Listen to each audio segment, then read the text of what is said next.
All right, greetings and welcome to the Symposium on Muslim Women and Comics. My name is Esra Mirze Santesso. I'm Associate Professor in the Department of English at the University of Georgia, and my area of expertise is postcolonial literature with an emphasis on human rights narratives, immigrant experience, and diasporic literature. The symposium today will feature three distinguished speakers. But before I introduce them, I would like to take a moment to thank a group of institutions and individuals for their contributions.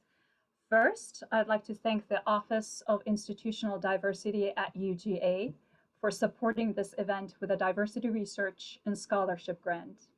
Second, I'm grateful to the Arts and Humanities Council in the UK for funding the Muslim Women's Popular Fiction Network by awarding us a generous research grant to organize a number of symposia across 3 continents in the next 2 years. Last but not least, I would like to thank the Wilson Center for Humanities and Arts at UGA.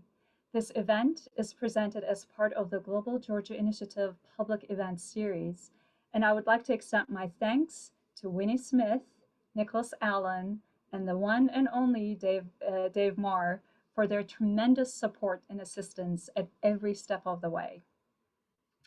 Let me take another brief moment to set the stage for us and perhaps take you back to my childhood. When I was growing up in Turkey, comic books really meant Western comics. Tintin and Asterix were from France, but predominantly comics from the US, including works such as Tom Mix, Tom Brax, and Captain Swing were highly popular. Basically, we grew up reading about the adventures of American men roaming the great American landscape, fighting against injustice. Today, the comic scene in Turkey and throughout the Muslim world is unrecognizable. There are thriving local comic scene across the Middle East and beyond, and there are a host of Muslim characters, Muslim heroes, and Muslim story worlds. Perhaps the most remarkable change has been the emergence of a large number of rich, complex, and fully imagined Muslim women characters in comics.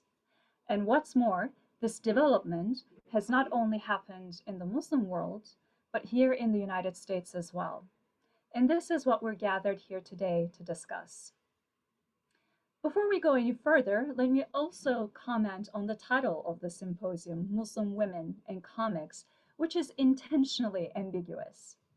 It refers to the representations of Muslim characters in comics, but it also provides an opportunity to interrogate the way Muslim female artists are clearing space for themselves in the comics industry at a time when publishers are seeking to expand the scope and reach of their publications. For many people, the word Muslim will also sound like an ambiguous term. And of course, Muslim is a slippery signifier, and our aim today in this symposium is to treat it in a complex and sophisticated manner to designate a wide range of subject positions: devout, pious, fundamentalist, practicing, cultural, secular, to name a few. It will also become clear in the discussion that our definition of Muslim rests on nothing more than self-identification based on common values and shared perspectives that inform one's everyday responses and actions, regardless of how loose these affiliations may be. In other words, we will employ Muslim as a designation to recognize those who acknowledge Islam's constant and consistent role in their subject constitution as they navigate through various ideologies and discourses to establish their agency. In the same spirit, you will hear me talk about Muslim comics, another loose label that I employ as an umbrella term to describe a group of contemporary graphic narratives that illustrate the humanity and plurality of Muslim characters inside and outside the Muslim homeland. I contend that Muslim comics generally maintain a post-secular lens to introduce faith-based subjectivities. They emerge as a mode of writing and illustration that allows Muslim subjects to speak for themselves without requiring a mediator. and they position themselves as counter-narratives to myopic and parochial depictions of the Muslim by replacing old habits with fresh, innovative visual and rhetorical codes. I fully acknowledge that Muslim comics is a limiting term if it's used as a decisive test for authenticity, but employed as a fluid label to include works with common attitudes and features that participate in a politics of recognition, it provides a critical frame through which to analyze Muslim experiences and ask critical questions. Why has the graphic form become such a popular and useful medium for the articulation of Muslim experiences?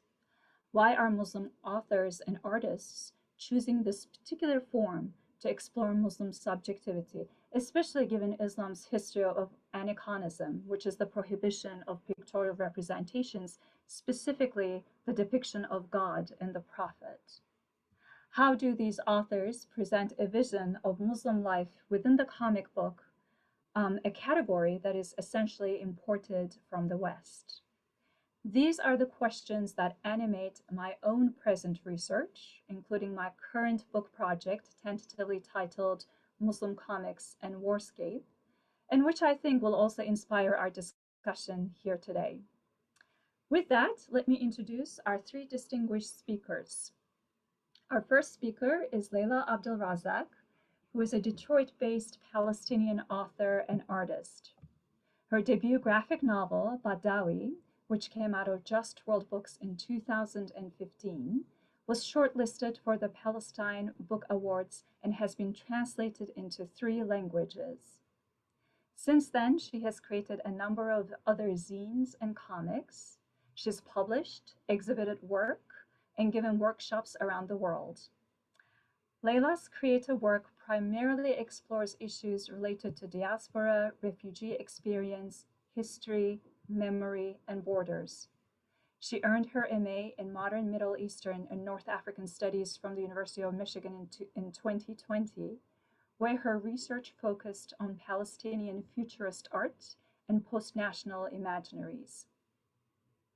Our second speaker, Ozge Samanci, is media artist and graphic novelist, and also associate professor at Northwestern University School of Communication. Her interactive installations have been exhibited internationally, including Cigar Art Gallery, File Festival, Currents New Media, the Tech Museum of Innovation, WRO Media Art Biennial, Athens International Festival All Digital Arts and New Media, so just to clarify, not this Athens, and Pixel Electronic Arts Festival, among others. Her autobiographical comics, Dare to Disappoint, which came out of Farrar Straus Giroux in 2015, received international press attention and was positively reviewed in the New York Times, The Guardian, Slate, along with other media outlets. Her drawings appeared in The New Yorker, The Wall Street Journal, Slate Magazine, The Huffington Post, Airmail, Guernica, and The Rumpus. In 2017, she received the Berlin Prize and was the Holtzbrinck Visual Arts Fellow at the American Academy in Berlin. Our third speaker, Aliyah Khan, is Associate Professor of English and Afroamerican and African Studies at the University of Michigan, Ann Arbor. She is also the director of the University of Michigan Global Islamic Studies Center. Her research fields are 19th to 21st century Caribbean literature and Muslim and Islamic literatures, with emphases on race, gender, and sexuality. She's also interested in representations of race, migration, and futurity in graphic novels, comics, and science fiction. Aliyah is the author of Far From Mecca, Globalizing the Muslim Caribbean, which came out of Rutgers University Press in 2020. This was the first academic monograph on the history, literature, and music of enslaved African and indentured South Asian Indian Muslims and their descendants in the Anglophone Caribbean. Khan's writing also appears in the Caribbean Review of Gender Studies, the Journal of West Indian Literature, Caribbean Quarterly, among other venues. Her work on Islam and religion in the Americas has been featured on podcasts and in media, including Cephalus Square, The Polis Project, The Black Agenda Report, Chicago's Radio Islam, NPR, and The Washington Post. So each speaker will have about 5 minutes or so to introduce their work, and I will start a conversation with them for about 10 minutes or so. We encourage attendees to post questions in the Q&A function, and we will get to those questions once each speaker has had their turn. So Leila, I would like to start with you. If you could give us a sense of what you hope to accomplish in Baddawi, and this is a story, of course, which is inspired by your father's memories growing up in a refugee camp in Lebanon. So if you could talk about how you came up with the idea and how you collaborated with your father to produce this work, I think that would be a very good start for us to start thinking about many different kinds of issues that you bring up in the book. Yeah, definitely. And I'll share my screen so that I can show some images from my work. How can I present? Okay.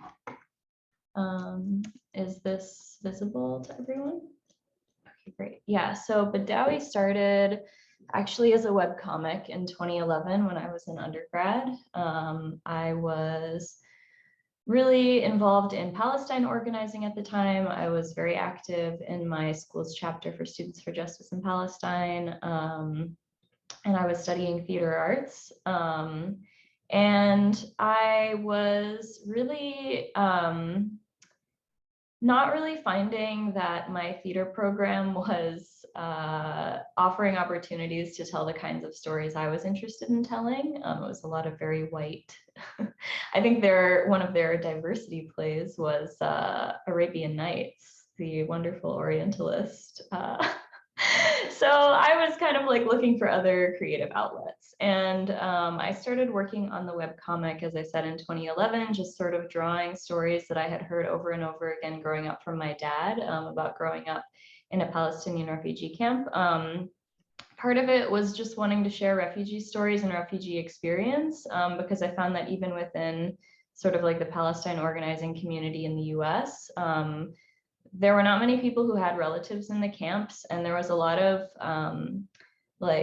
it was as if I felt as if people in the US, like even Palestine advocates, thought of the camps as a place to go and teach English and not as a place where people are living and resisting and you know have historically also been and continue to be like a huge hub for Palestinian cultural production and political work. And so I wanted to sort of represent the camps the way I had heard them told from my dad, but also I wanted to understand better where I came from. I did not grow up, I was born in Chicago. I grew up between Chicago and Seoul, South Korea, actually, and didn't really go even to Lebanon until I was 15. And my mom is white and my dad is Palestinian. And I feel, looking back, I think researching the book, writing the stories, creating the webcomic was a really important way for me to connect with my dad and to do research on where I come from. And so I was putting the comic online in sort of little installments. And some folks that I knew through Palestine organizing who were linked in with this book publishing company, Just Rolled Books, reached out and asked if I wanted to make it into a graphic novel. And I was like, I don't know how to write a graphic novel, but yeah, like I totally want to make this into a graphic novel. And so I started trying to take these sort of individual anecdotes that were sort of serialized and figure out how they weaved together into a narrative arc. And the book was eventually published in 2015. I've also done a lot of other zines and comics. So zine, for people who don't know, is just short for magazine. It's like a self-published comic. After the publication of that book, I was sort of interested in continuing to use comics, figuring out different ways to do my own sort of stories. I've done zines on my migraines, one called Migraine Hell, which you can see here.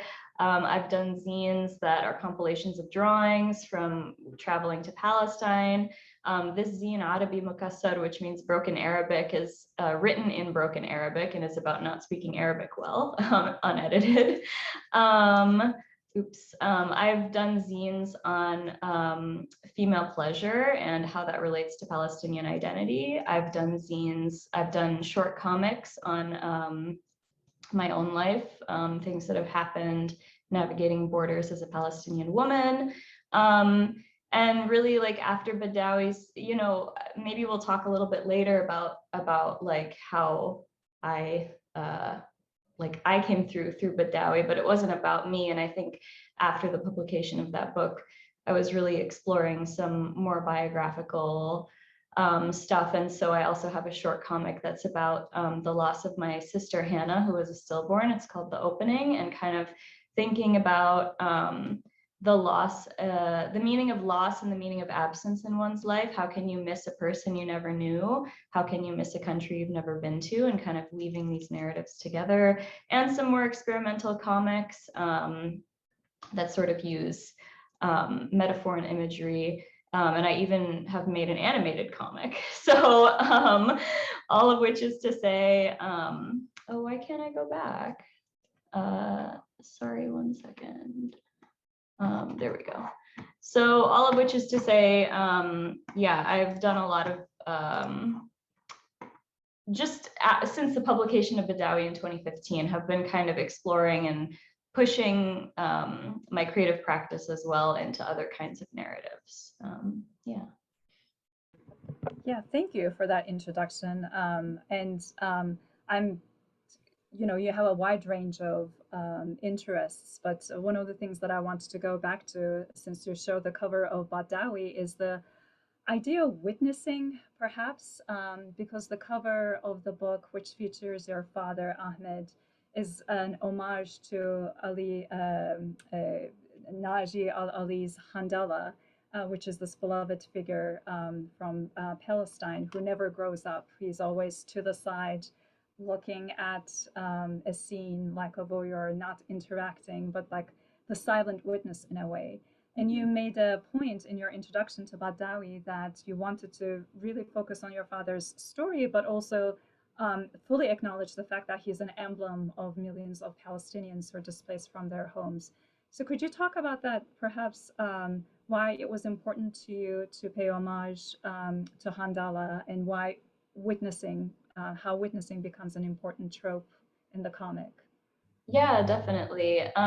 So the comic, you know, obviously it's written from a child's point of view. It's about my dad growing up in a Palestinian refugee camp in Lebanon in the 1970s, which is actually when Najib Ali was creating his comics about Handala. And a lot of what Handala witnesses, Najib Ali, by the way, was a Palestinian refugee from a refugee camp in Lebanon. And many of his comics are also commenting on the war and on Palestinian refugee experience in Lebanon. Specifically. And so, you know, part of it is to reference that history. Part of it is also acknowledging that this is one story of many stories of Palestinian refugees. Also to indicate that we still have not returned. You know, the right of return has not been implemented for Palestinian refugees. You know, the idea behind the character of Handala is that he stands with the back to the viewer and his hands behind his back. He's 5 years old, which was the age that Najib Ali was when his village was ethnically cleansed. And he will not grow up, and he will not take, you know, we will not see his face. He will not take his hands from behind his back until we are able to return. And so that like continued space of like diaspora and displacement, I think, is also something that I was referencing. And I use it in other comics as well. So you can see the outtake from the opening there. In the bottom, that's me and my sister, you know, at the end of the comic, with the you know, shading, kind of mimicking the way Najib Ali would shade. That's not the way I shade with the cross hatching. And then also sort of more explicitly in this illustration, which I did based on a series of illustrations I did after I visited Palestine as a part of the Palestine Festival of Literature in 2015, where I was one of the only Palestinians in the group. It's sort of a delegation of authors to Palestine to experience, and it's sort of like occupation tourism. And I was having a lot of questions and conflicts on the issues related to occupation tourism and if it's ethical and, you know, all of these types of questions. And the experience, just trying to reflect my experience as a Palestinian, being there but still not being able to return also, and kind of carrying those things with me during the trip. So you know, Najib Ali has been a really important figure to me. And it's interesting because his memory, I mean, Najib Ali was in a way very like iconoclastic in his time, even though now his comics are, you know, Handala is like the symbol for Palestinian refugeehood, and it's everywhere, and it, you know, you see him spray painted on walls and on keychains, and you can buy little things, but he was really, really harshly critical of the Palestinian and Arab leadership and their corruption. And he was not loved by everyone in his time and was assassinated. And it's unclear. He was assassinated in London. And so, you know, just also remembering that as part of his legacy, that's sort of been forgotten. And moving with that as I move through my own creative work as well. Right. And as you say, the whole idea of like that occupation tourism, which I think you really eloquently articulates, like the dangers, but also like the type of voyeurism that is associated with it is just a different kind of a spectacle that is quite problematic. But I was also wondering about your use of tatreez in your work. Speaking of your visuals, how do you relate that to Palestinian identity? And I was thinking, especially, you know, in my class this week, we were reading just a couple of weeks ago, Salman Rushdie's Midnight Children. And he has this whole long dedicated section talking about the Chatnification of history. And I feel like sometimes you use these visuals to preserve culture in very intricate, very detailed, very intuitive ways. And I think tatreez is very much a part of that. So I was wondering if you could speak a little bit about that. Yeah, so tatreez is a traditional Palestinian cross stitch, and there's sort of different patterns for different regions of Palestine that people use. A lot of them are symbols. Some of the like tatreez things that people make can tell stories based on the use of various symbols in combination with each other. And when I first started working on my book in 2011 or on the comic, the webcomic in 2011, I was really interested in finding ways like, you know, what does it mean to visually create artwork that is representative of, you know, Palestinian history? How can I incorporate these traditions and these craft traditions and visual arts traditions into my work as a contemporary Palestinian artist? And so I was interweaving those patterns in various ways, sort of experimenting with it. It's interesting. So my family's village in northern Palestine actually doesn't use tatreez, I learned. Traditionally, we have more of like these patchwork traditions that we use. And learning this really made me interested in how did tatreez later, after the publication of Baddawi, made me wonder, how did tatreez become this symbol? I mean, it's even today, like I feel like you see a lot of you know, artwork and commodification of tatreez and use of tatreez as a like overarching symbol for Palestinian identity. You see, you know, Rashida Tlaib in her thobe. and then everybody else posting photos in their grandmother's the web, you know, on social media, celebrating that. And it's really cool, but it's interesting because while this is a tradition in many Palestinian villages, it's not a tradition in all Palestinian villages. And what I learned is that Tatriz really came into sort of representing Palestinianness in the way that it does today as sort of like a icon in the camps, through these programs that were set up for women to become more self-sustaining, to learn crafts that could be like monetized and they could sell their creations. And it was a way to like preserve Palestinian culture and tradition while also teaching a skill. And it was set up by, you know, by by the political organizations and infrastructures that were operating in the Palestinian camps at the time. And I think that's a really interesting part of the history that we don't necessarily always talk or think about. And, you know, I've even used it in a mural. This is a mural I created called a Map of Palestine. That was part of my exhibition, my solo exhibition at the Arab American National Museum. And, you know, again, we have Handala, and we have this whole map showing that Palestine is not, you know, Palestine is sort of worldwide. It's wherever the diaspora is, and it's sort of mapping the largest concentrations of Palestinians in the world and sort of in progress, and not everybody, but where there are the most Palestinians. But like I said, I was kind of rethinking like, okay, what does this symbol mean? Where does it come from? And I started to challenge myself and try to think outside the box. Tatriz isn't on this list, but in 2017, I was kind of thinking, how can I challenge myself to express and explore Palestinian identity without relying on these symbols, many of which are also deeply embedded in certain, you know, they have certain historical baggage or things that relate to maybe certain political parties, or, you know, all these different things that are like woven into them, which makes them really interesting, but also makes them, I was feeling that maybe they're kind of getting old, or not old, but like, how can we reinvent, how can we rethink, and trying to challenge myself to say, how can I express myself without relying on them?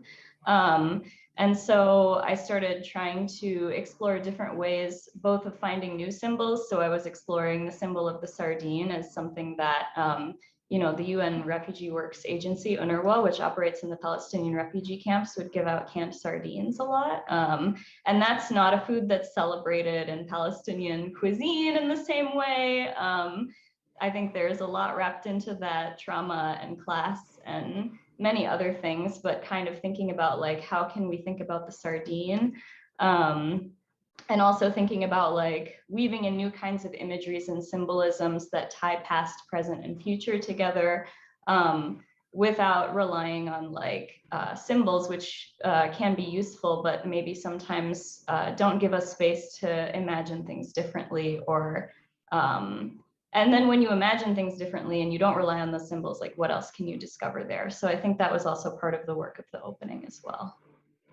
Right. Thank you. I know that there are a couple questions for you, but I think it would be best if we moved on to our second speaker and then come back to those questions at the end. With that, Ozge, I'm going to let you have the floor for a few minutes to introduce your work. And then I will follow up with a few questions for you. Yep, I think, is that good? Are you able to see it?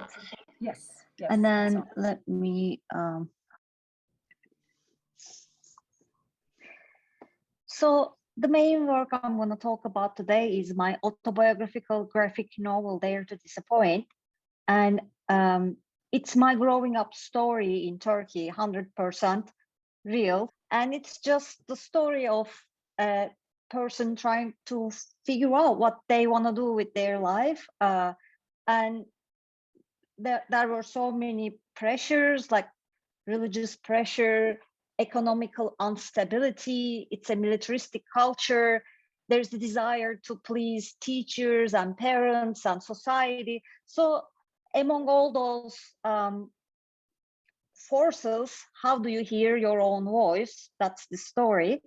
And like quickly, my background is a very mixed background. I have background in sciences and then film and television and humanities and art practice. Now I'm in the radio, TV, film department. It's just all over the place. But it's the story of how I ended up in the mathematics department, but I do visual arts now. So that was the passion in my heart. But how do you get there? And so I do two different kind of work, one interactive art installations, other one graphic novels. And my interactive art installations look like projection art or physical things that take computer code in and does something when the participant does something. And like those type of work is more available on my website. What I'm going to talk about is the graphic novel today. And I think the story I was telling resonating with many different cultures, because in different ways we are all going through, or many people are going through like this figuring out what I want to do with my life question. So that the book was translated to 5 languages. In the book, I am not a trained comics artist. Like I started with mathematics, so this is all self-taught. I use whatever I can find. It's collage, 3-dimensional materials. I don't use frame borders, so I do it the way that's coming from my heart. I have my own reasons for certain choices. So like here, the founder of Turkish Republic is saying, little girl, you disappoint me, your family, and the entire Turkish nation, but they are all cutouts and in the collage form. So it was a very long journey. It started way before 2010, but I'll answer that part in the questions if it comes. But 2010, I signed the book contract, and 2015, 5 years later, this is the first time I'm holding the book in my hands. It was a very, very long journey. I may look calm over there, but my heart was beating. When I write the pieces, I just do quick drawings, and what I write is only understandable to me, but then I bring it to a more presentable format. I'll talk about the background a little bit later in this image. And I made a font from my own handwriting for this book, and I used that font. It's a digital font, but it's kind of analog. And as I said, if I talk about a little bit of making the art, I'm not a trained artist. So when something complicated comes along, like these stairs, for example, I use photographs to sometimes carefully trace, sometimes like just look at it and use it as a reference. My phone is full of very absurd photographs, like my hand here is my first grade teacher's hand is actually my hand as a reference. And my first grade teacher is signing my notebook, and I'm going very crazy and excited about that authority figure.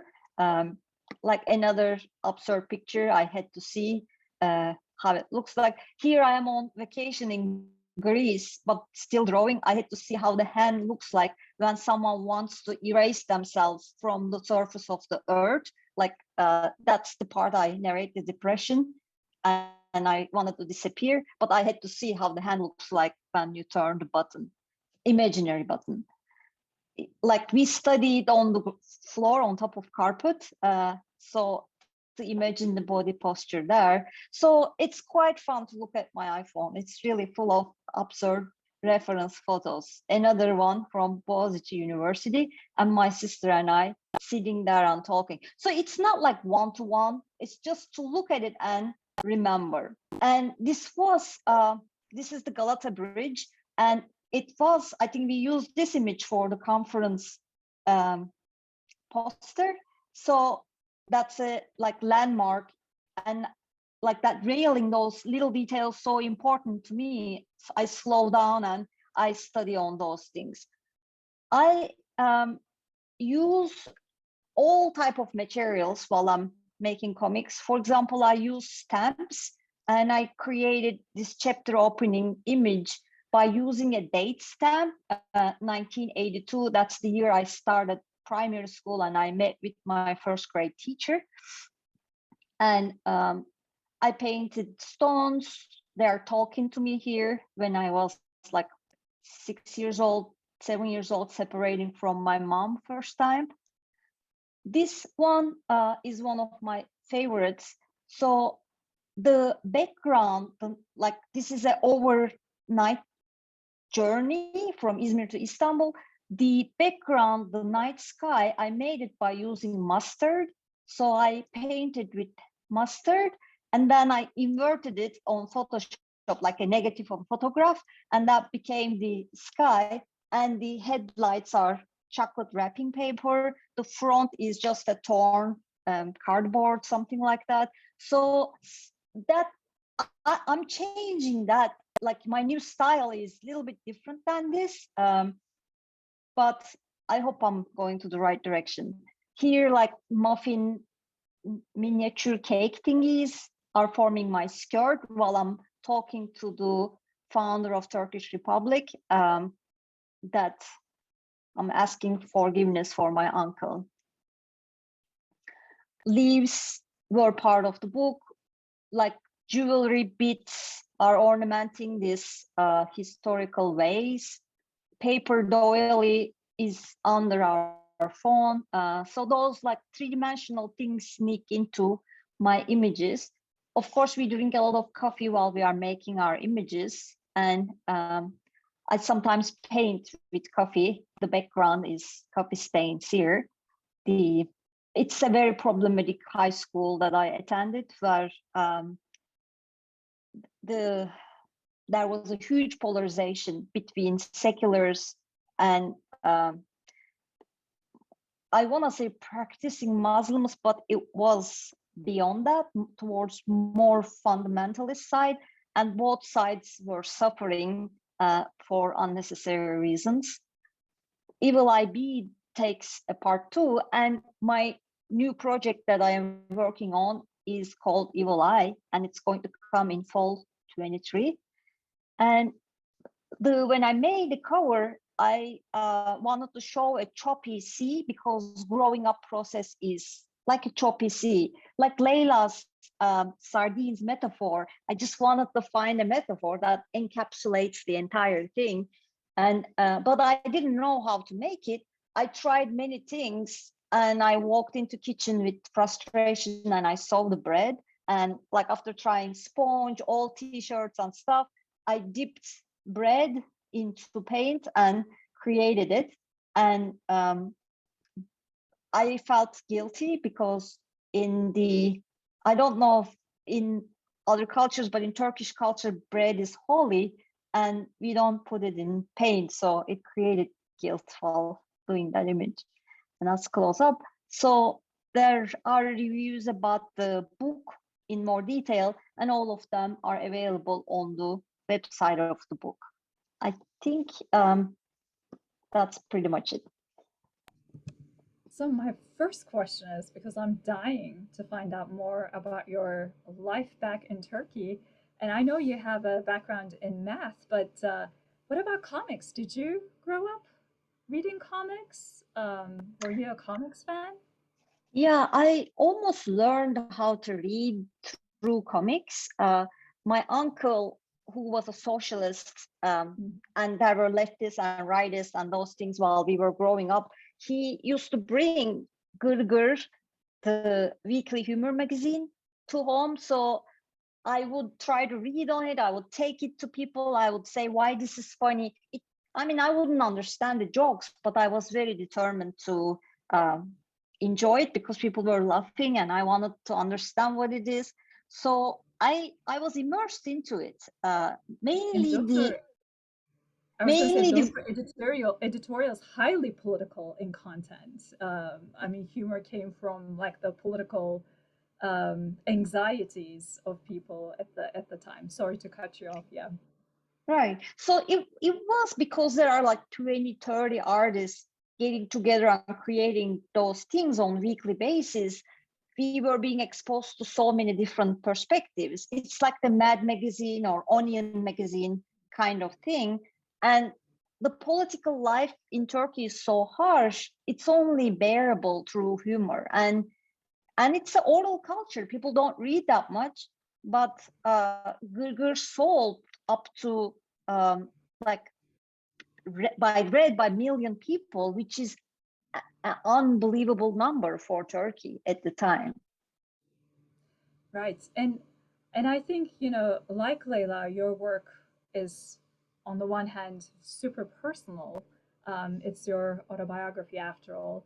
But on the other hand, like Leila, you capture the zeitgeist, the spirit of the age so well. I mean, there are so many moments here that you describe. I'm like, yeah, I've done that. I've experienced that.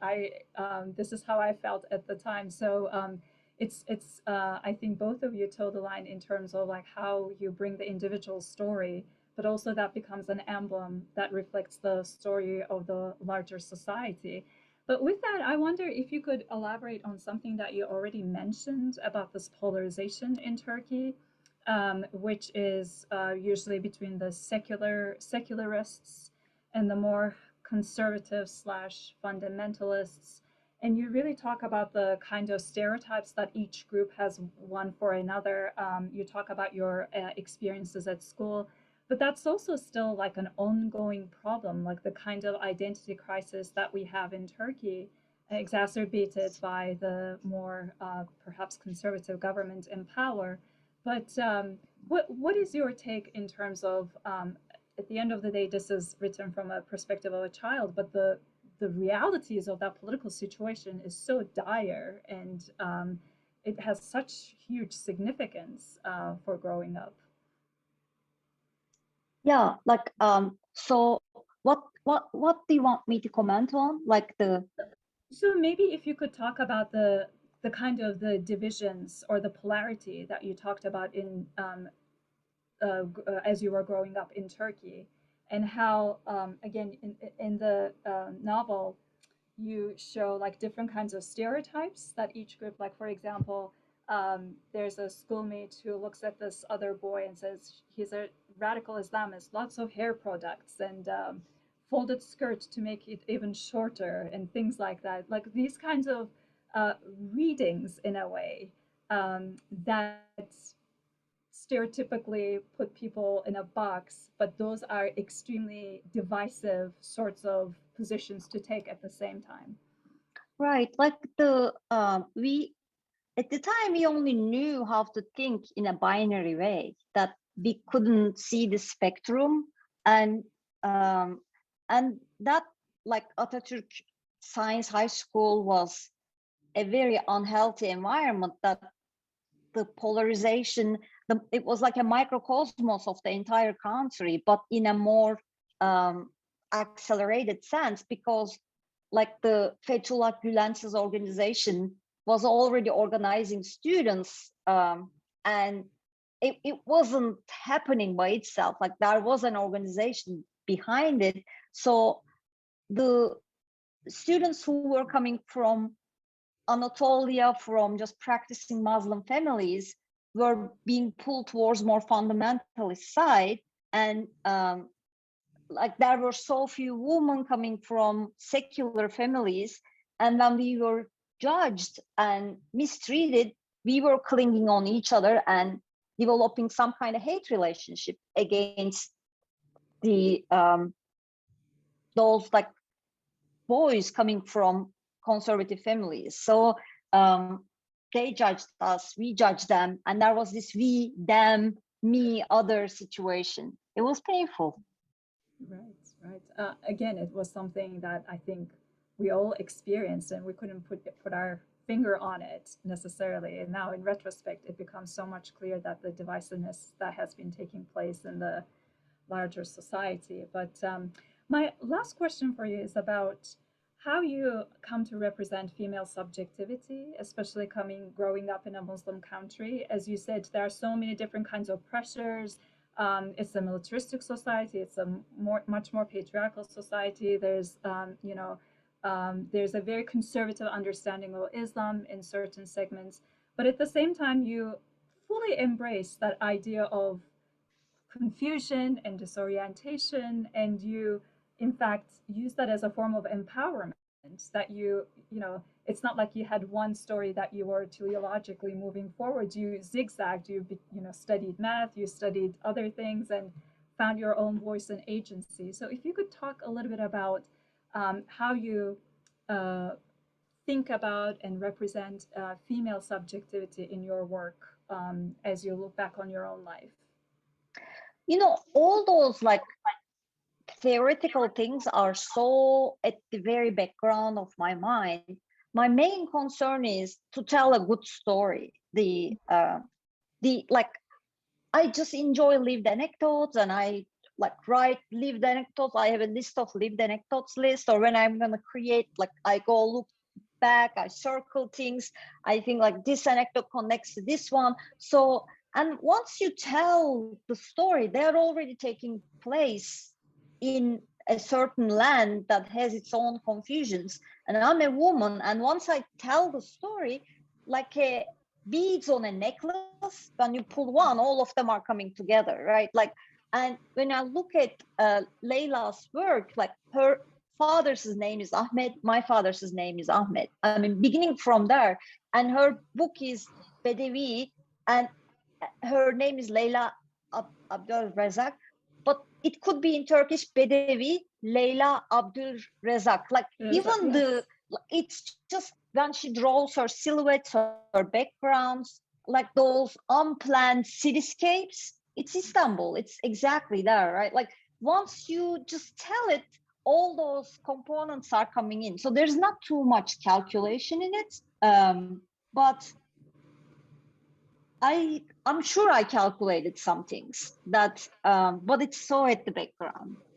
But I think again, it's the story world that moves all that has the momentum to move you forward, I think. And I really like the way that you're connecting, you know, your work. Like even though these are two different kinds of geographical areas, there's so much commonality in between the two. Okay, well, and oh, go ahead. Yeah, and also like one more thing that's helping. I'm telling these stories while I'm living in Chicago, in United States. Like, so once a pressure, that environment is removed from your environment, you see the like dualities and difficulties much better. So absence of the culture is letting me to see the culture maybe with more objective lens, if it's possible. And Ozge, you wrote this in English at first, right? I mean, it's translated to Turkish, but you didn't write it in Turkish. Yeah, book came out in English, yeah, but yes, it has a longer story. And if it comes out in question answer, I'll get in there. I don't want to take time. Okay, yes. I think that's a good place to stop and to move on with our third speaker, Aliyah, who's a comic scholar who works on Islam. And I'm going to let her introduce her current research projects, and then we're going to pick it up after that. Okay. So first of all, thanks to Esra and the Global Georgia Initiative at the Wilson Center for the Humanities and Arts at the University of Georgia for inviting all of us to speak today. I'm so happy to hear you know, my fellow panelists talk about their work, because I have read their work before and wondered about it. I'm not here as an artist, though I wish I were, but I'm here as a scholar who writes and teaches about comics. As Esra mentioned, my research fields are Muslim and Islamic literature and Caribbean literature.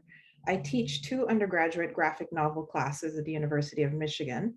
One is this one that you see here, Islam in Graphic Novels, which is a general survey of representations of Muslims and Islam in comics and graphic novels. And I've been teaching that class for about 4 years. These are just some sample texts that I teach on occasion for that course.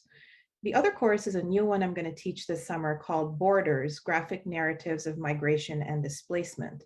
Those courses are cross-listed with multiple units. They're housed in the English department, but affiliated with the American Culture Department, the Arab and Muslim American Studies program, and the Global Islamic Studies Center, of which I'm director. I think that that goes to show some of the difficulty and the flexibility in pinning down the applicability of academic disciplines and genres to the diverse literary, historical, and cultural studies contexts and artistry of graphic novels and comics. So what I'm going to do for a few minutes is to just talk about trends in representation of Muslim women in graphic novels and what I talk about when I teach and think about when I teach graphic novels. 20 years ago, before Scott McCloud, Hilary Shute, Charles Hatfield, our colleague Chris Gavaller, who I know is in the audience today, Esra, and other comic scholars, one couldn't even study comics and graphic novels as literary texts in classrooms, much less anticipate their popularity with both students and academic departments now. But before then, in the mid-1990s, Jack Shaheen was the pioneer in studying Islam in comics. And as we may know, Edward Said, author of the text Orientalism himself, wrote the introduction to Joe Sacco's well-known graphic novel Palestine in 1993. Shaheen did a quantitative study of Arab caricatures in US comics from the 1950s to 1994, citing comics like Batman, which you see here, and Tarzan. The primary types of Arab male caricatures he found were the Arab as terrorist, the Arab as sinister sheikh, and the Arab as bandit. And that is all pre 9/11. But here's what he wrote about the portrayal of Arab women in comics. Quote, "Woe to the woman who is abducted by an Arab in comics. If she is herself an Arab, she is doomed to one of two illustrations, either a scantily clad and salivated upon belly dancer or a faceless housewife, whose thick-set form is bundled up in dark robes." And I draw your attention here to the image of the women on the left side of the screen. As dancer, the woman may temporarily attract the attentions of some virile superhero. As a housewife, she is doomed to insignificance, a total non-entity. Her most important role, and this can be said for belly dancers as well, is to be part of the setting in which the action takes place. The housewife, unlike the dancer, never speaks, is never spoken to. Voiceless, featureless, and mindless, she is devoid of personality. Such being the case, the wife is noticed by no one, the hero, the heroine, or the villain. So, here we can see housewife fully clad as, going about her business in the marketplace as setting in a very short-lived DC comic called Checkmate. That is partially set in a kind of mythicized war-torn Kuwait. You may know of the 19th century Orientalist French paintings of the figure of the odalisque, who were obsessed with the idea of Muslim women in the harem in French colonial possessions in North Africa and the Middle East. I would argue that the Muslim dancer and housewife stereotypes in the comics Shaheen describes are direct descendants of the figural odalisque woman in 19th century colonial art. But taking odalisques, belly dancers, and silent housewives as our starting point, we can say that things have changed a bit, as we have just seen, in the portrayal of Muslim and Arab women in comics and graphic novels. What I'm going to briefly outline now are contemporary examples of representations of Muslim women in the comics I teach. First, there's the quintessential example of a Muslim woman in superhero comics, the new quintessential example, that is, G. Willow Wilson's Ms. Marvel, a high school-aged Pakistani-American woman named Kamala Khan, no relation, who takes on the mantle of American superheroine Ms. Marvel. In the earliest comics in the series, she deals with stereotypes about Muslim familial patriarchy, overbearing immigrant parents, and religious and cultural pressure to attend the mosque and dress conservatively. And eventually she emerges with a kind of agency that does not reject her origins, even though things go kind of haywire later on in the series when she's revealed to be a latent alien called an inhuman. Maybe that implies that Muslims will always be inhuman migrant aliens in the United States. I'm not totally sure. But Kamala's Muslim young woman's agency is characterized by her dress. Because she's a teenager and a Muslim, she turns her modest bathing suit, a burkini, into her superhero costume, rejecting the revealing costumes of her white American female predecessor, Carol Danvers, the original Ms. Marvel. You can see here the transition from the costumes in the 70s through the 90s, and then later on ending up with Kamala as Ms. Marvel. Another comic I've taught recently is Egyptian artist Dina Muhammad's webcomic Bahera, which began in 2013 and features a burqa and sometimes niqab face veil covered heroine who forcefully combats sexual harassment on the street in Cairo and helps women anti-government protesters. Kahira means vanquisher or conqueror, according to Muhammad. But if you add al before Kahira, it's the Arabic name of Cairo. Like Ms. Marvel, she too is drawn to be empowered as both a Muslim and a hero, and modest superhero dress is what signifies that both of their religious and superheroes' identities are not in conflict. Female Muslim superheroes with similar sartorial compromises to modesty include Dust from Marvel's X-Men and Faiza Hussein, who wields Excalibur in Marvel UK.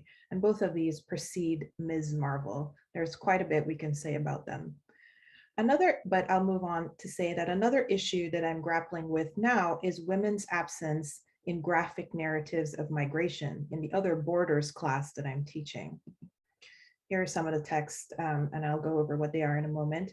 As in Leila's work, as we just saw, border crossings, involuntary refugee migration, and territorial displacement are common subjects of autobiographical graphic novels set in Africa, South Asia, and the Middle East. The migrant journey from the Arab world or Africa across the Mediterranean to reach Western Europe is featured in many recent graphic texts, not to mention, of course, in world news. The Muslim migrant graphic novels I teach include, as you see here, Hakim's Odyssey from Syria to Turkey by Fabien Tolmé, Alpha Abidjan to Paris by Bessora and Baru, set across Ivory Coast and North Africa, Sea Prayer by Khaled Hosseini on Syria, Illegal by Ian Colfer and Andrew Duncan in Ghana and across the Mediterranean, and The Arab of the Future by Riyad Sattouf, set in the 1980s in France, Syria, and Libya. The majority of these migration narratives are stories of young people or children, as we have just seen in the two artists who spoke previously, their work, who are oftentimes isolated or alone, which is common in the historical and biographical graphic novel genres. But none are stories that center women and girls attempting the arduous migrant journeys across continents and oceans, although of course women and girls do appear as characters. Those kinds of stories that center women are rare. Maybe it's because most of the artists are male. Maybe it's because such a narrative would have to engage with the threat and the reality of sexual violence against migrant women. It's certainly a question to think more about. I'll end with this example of how violences that can happen to women migrants are implied rather than being overt. In this case, in the graphic novel Alpha Abidjan to Paris by Bessora and Baru. The writer of the comic, Bessora, she usually goes by one name, is an Afro-Belgian, Afro-Swiss woman. In this graphic novel that spans Ivory Coast, the Sahara, and North Africa in a quest to get to France, the woman is no longer Shaheen's exotic dancer or silent housewife. She is a displaced migrant, but who is nonetheless still, quote unquote, taking care of someone's husbands, if not her own. The choices for adult Muslim women in graphic novels now seem to be the polar opposite of either superheroine or oppressed victim. It is different, though, in narratives of girlhood and growing up, such as in Ozge's Dare to Disappoint and Marjan Satrapi's Persepolis, where the protagonist, the girl child, is at least eventually seen to be a fully rounded person. I wonder, though, when is it that we get to the literary portrayal of adult Muslim women as fully realized and complex beings? It is not just a question for graphic novels. Thank you. Thank you, Aliyah, for that wonderful presentation. And I'm going to start with asking you to perhaps go back to your comments or to elaborate on your comments about Ms. Marvel. I think you do such a great job of doing this Orientalist reading of the costume. But you know, one of the questions that I've always thought about in terms of Kamala Khan is how Muslim is she?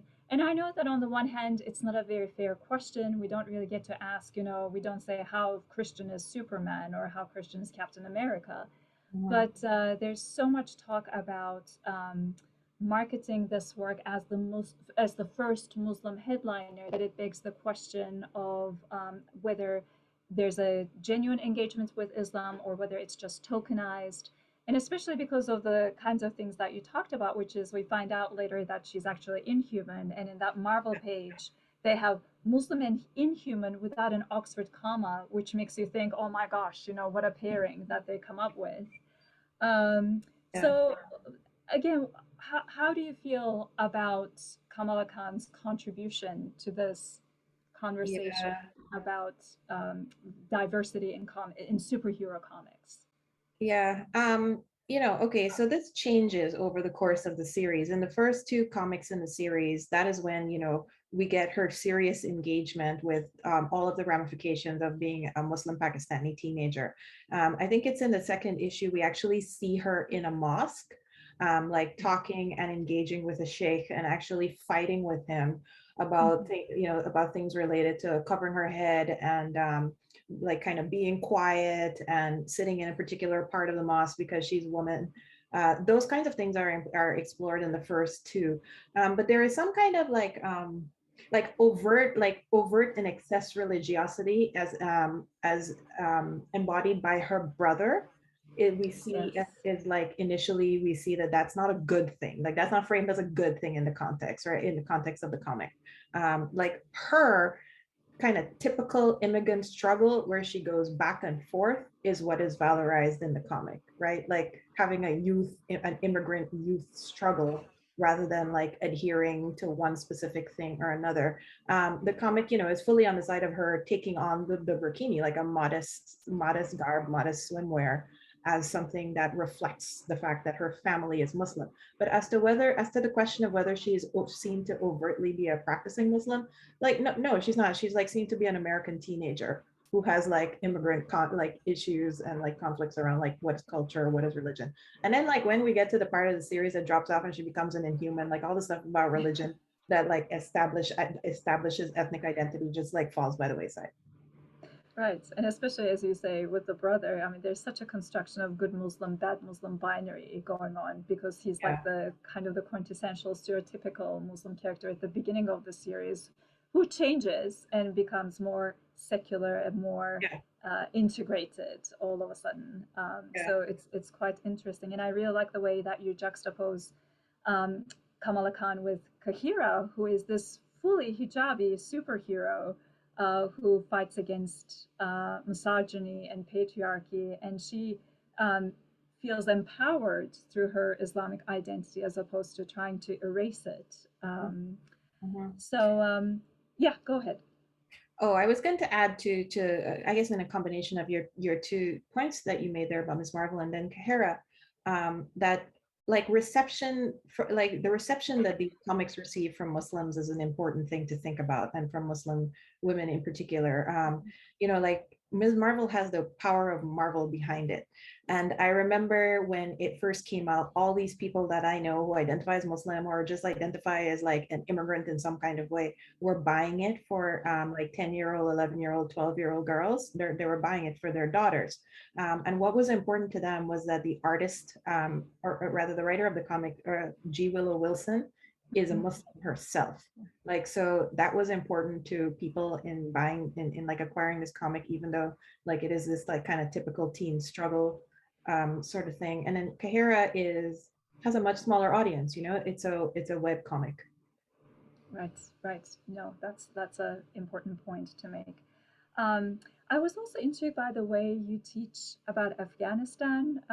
You use the photographer, and I was just wondering about your experiences.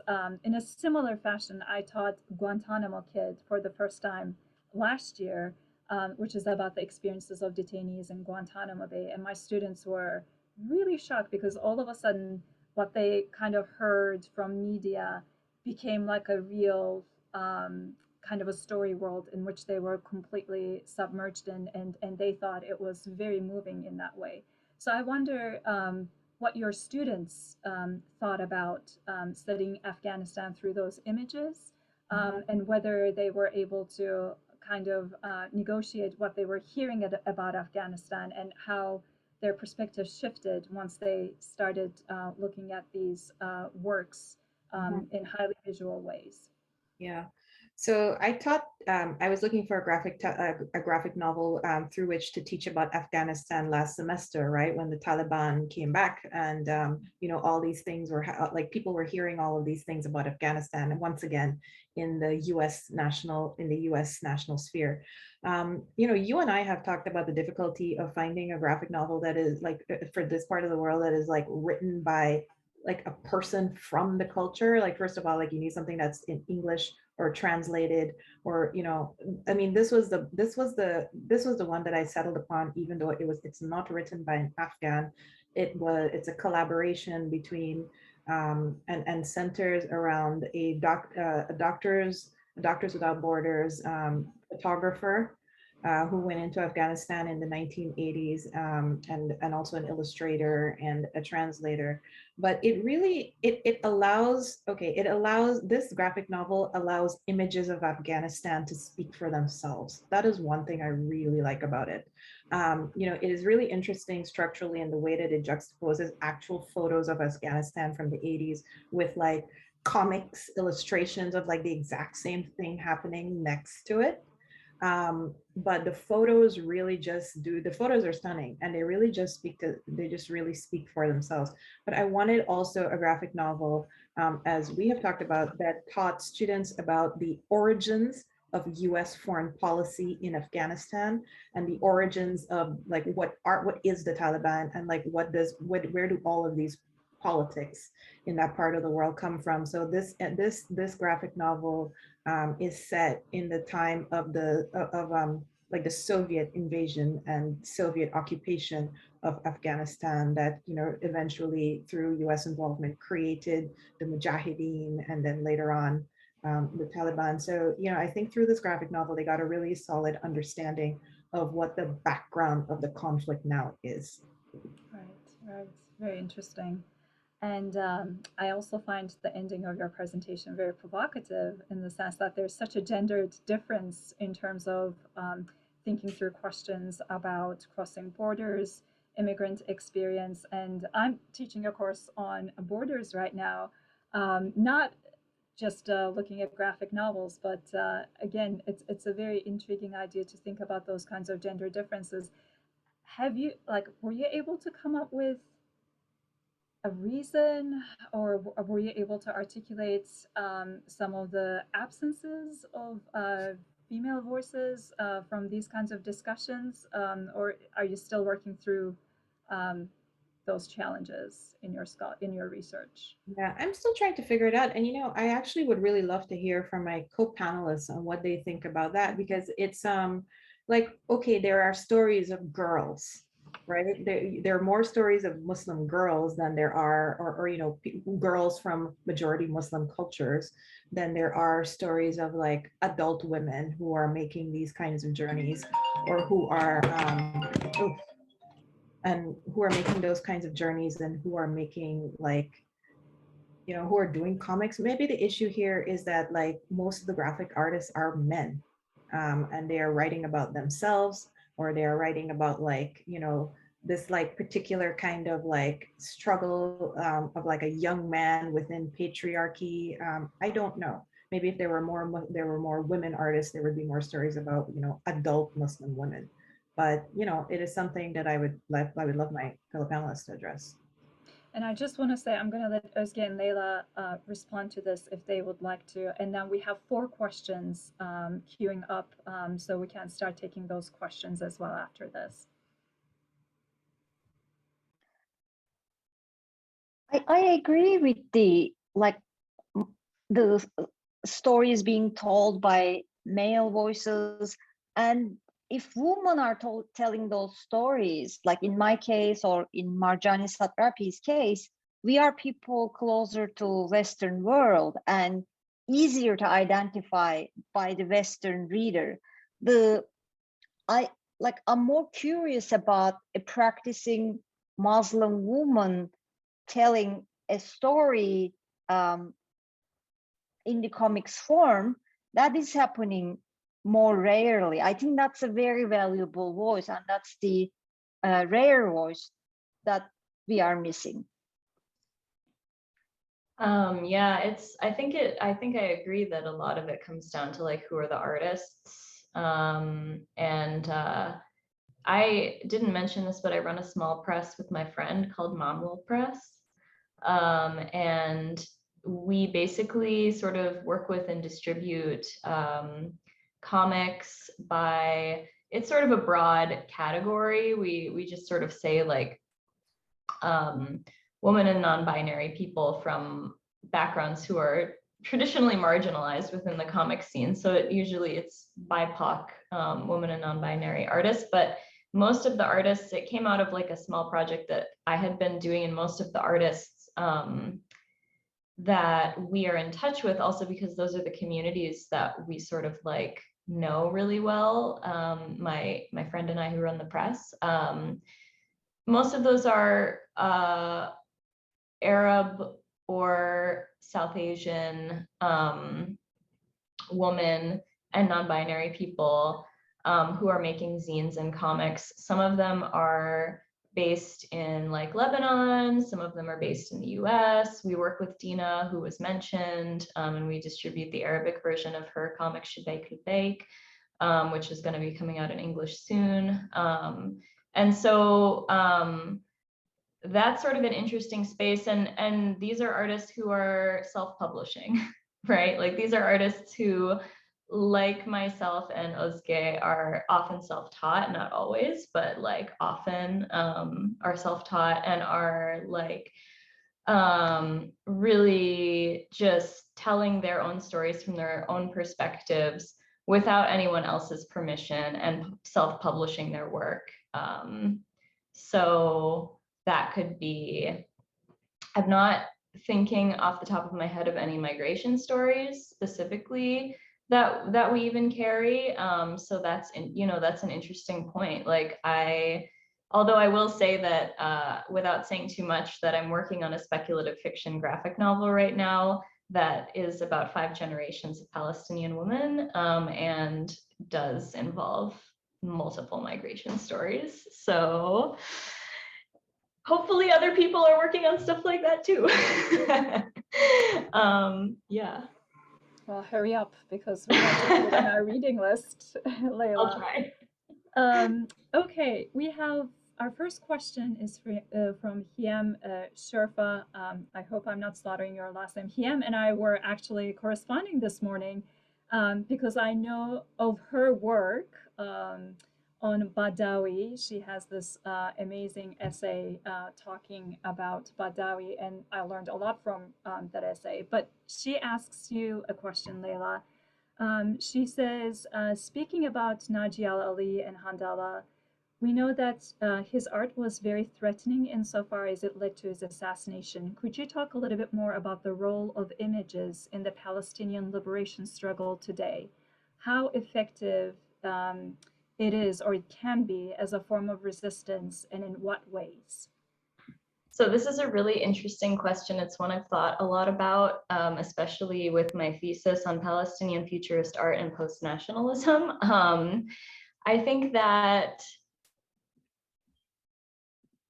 and this is how I understand things, right? Like when you study the history of the formation of Palestinian national identity, right? Like in many ways it coalesces around our displacement, around what happened in 1948. There was not a cohesive sort of, there was an emerging understanding of what it means to be Palestinian before 1948 and what that identity means, but there were also so many other forms of identity. There was, your religion, whether you're Muslim or Christian, your village, your whether you live in the city or whether you are Baddawi or whether you're, all of these different layers of identification that informed the way people identified themselves and that were shifting in response to like the division of our lands into separate countries and were contested in many ways. And I think that the thing that sort of coalesced us all into a modern understanding of what it means to be Palestinian was that rupture in 1948. And when you look at the ways that Palestinian national identity has formed in diasporas, like I mentioned, in the refugee camps through these cultural programs, that people like myself who have grown up in the US, were born here, and never have lived in Palestine, still identify strongly as Palestinian, and that can be said for people who live all over the world. So many Palestinians are living in a diasporic experience. Diaspora is sort of like central to the Palestinian experience. It's not like you're an exception. It's like at least half of us are diasporic in some way, whether we're in refugee camps in the Middle East or in other diaspora communities around the world. And so like, how is it that we are still coming to this like shared, strongly held identification of Palestinianness? It's not based on the borders that were drawn up for us. It's based on the ways that we've imagined ourselves after the shattering, after the Nakba. And so that is where image comes in. And image and visuals have been super important. I mean, we have all kinds of symbols. We have keys, we have oranges, we have doves, we have handala, we have tatriz, we have all of these like images and symbols and signifiers that we've sort of like used to try and understand who we are even in diaspora, and to understand and assert our identity as Palestinians and imagine our identities as Palestinians, which has nothing to do with a state. There's no state involved. And so I think that images in that sense are very powerful because people can understand them quickly. They can understand them by looking at them, they can read them, they can identify with them, they can commodify them, as many people do, but in the end, it all coalesces around this massive project of imagining who we are as Palestinians and then embodying that, even in diaspora, without any sort of, at this point, infrastructural support, even though infrastructural supports have like changed throughout our history and shifted. And so like, to me, image is everything in the sense that it reinforces and rearticulates and reimagines consistently what it means to be Palestinian and who we are. And in some ways, that gives us resilience to the problems of nationalism, because even though we can be super divided between each other, and have internal conflicts, like at the end of the day, people still identify as strongly as Palestinian and like fight for it, like who have never been there or who haven't been there in generations. And I think that that's the role that image can play in just like our imagining of ourselves as that and like embodying it. And I think it makes us resilient to Zionism, in the sense that we have this like robustly imagined and envisioned and created identity that is beyond a national, like beyond a state, like it's not linked to a state. That was my rant on image and resistance. I mean, thank you for that, because when you were talking about images, you kind of predicted the second question, which was also directed to you and Ozge, in terms of how you capture the history and histories of people around you. I think that really resonated with your response to how images work, how they're contextualized, repurposed, recycled, reinterpreted in many cases.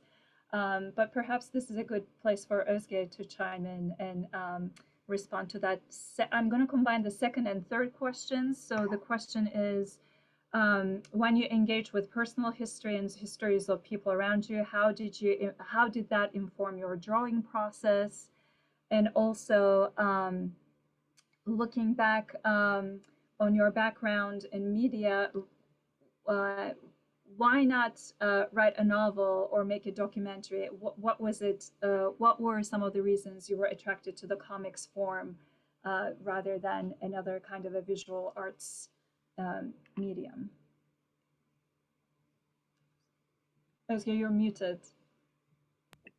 I'm sure the answer is going to change from person to person answering the question. for me, like one important rule was, I don't know how much I obey that rule, but not to victimize the main character. Like when you're telling your story, not showing it as a victim. And it's hard because everything is pressing from every direction and you're trying to find your way. But that's one thing I paid attention. The why it's in comics, I didn't again calculate that. It happened. To me, I wanted to make a present for a friend, and I just filled a notebook with anecdotes about my child, myself, and my mom. And it took a week to do that, little anecdotes in comics form. I gave it to my friend as a gift, and she loved it. And then all our friends loved it, and they started photocopying it. And I didn't even know what zine, like fanzine, means, but we practically created a fanzine. And this like went everywhere. In Istanbul, I'm going to a party, someone walking in from the door that I don't know, coming and saying, "Are you giving me a hug?" And she's saying, "Let me tell you my childhood." So there I figured out, wow, like you can use comics beyond single frame gag type of thing, just telling stories. And I thought I invented autobiographical comics genre. Like I was that ignorant. So mine is just the life happening, and that I thought it's a good way of doing it, no calculation. But maybe Leila and Aliyah have different approaches. I just also started doing it for fun. I was drawing it for fun.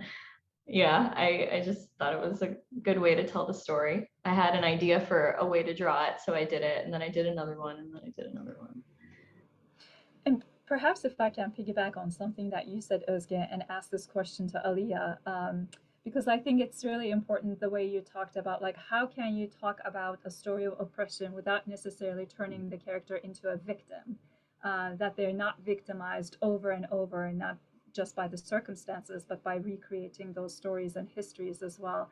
So Aliyah, when you teach, how do you frame that story of oppression, that you are able to convey the sense of victimhood, but also resist the temptation of using only that as a filter to talk about a people that your students are not familiar with? Yeah, I tend to start off these kinds of graphic novels because most of my students don't have any idea about the historical context in which any of these graphic novels are set. And I actually mean to, it's not because, so my classes, because we are, proximity to Dearborn, my classes of people who like take these kinds of courses, they're actually about evenly split between like heritage students, students who are Arab or, family is Muslim or something like that, and they want to learn more, and students who have no family or other background in those parts of the world or anything. So, I have to pitch to both. So I start off by, giving them a kind of overall historical gloss of the region. That is something that is always very necessary. And then like, I don't go into, I'm very clear that I don't teach a religion studies class. Like I don't teach, like this is not a theology class where I expect to be in the position of defending or criticizing Islam. Like if you want a theology class, go take a theology class. Like this is just, these books are just about how people live. And that is what I am interested in showing the students. Like this is how people live, and how the way that their practices, their customs, their traditions on the ground operate like on a continuum, right? Like that's like people don't live in one extreme or the other extreme. They live on a continuum where things change depending on circumstances, or they themselves change from time to time. And I think this is why the graphic novel is a particularly useful medium, because they see people in their context. Like it is so important to see people in their context, and not, they're not picturing how they think it might look, or having like a scholarly academic author tell them how it should look. They are seeing people in a context, and the context is speaking for itself. And you let them draw their own conclusions about who's It's the oppressed. everyday life which is missing, right? It's the everyday Yeah, life of the Muslims, as opposed to yeah, sensationalized and exoticized exactly. representations. Uh, Well, thank you so much. I think we covered all of the questions. And that brings us to our allotted time at 90 minutes. With that, I think I'm going to close off our session for today, but I really wanted to thank each and every one of you for being here, for sharing your research, for sharing your artistic inspirations with us. Again, thank you for being here. And I hope our paths cross again at some point in the future. Thank you. Thank you.